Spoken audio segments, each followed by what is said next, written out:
Hello friends, అందరికీ భోగి శుభాకాంక్షలు. ఇది మా ఇంట్లో భోగి చేసుకుంటున్నాం.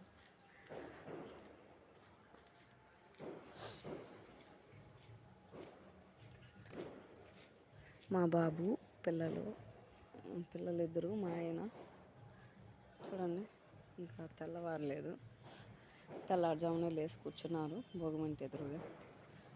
నిద్రపోకుండా చిన్నవాడు కూడా చూడండి.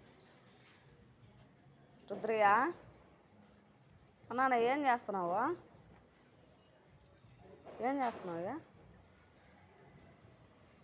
చూడండి, వాడికి కూడా నిద్ర రాలేదు. అందరికీ మరొకసారి భోగి శుభాకాంక్షలు.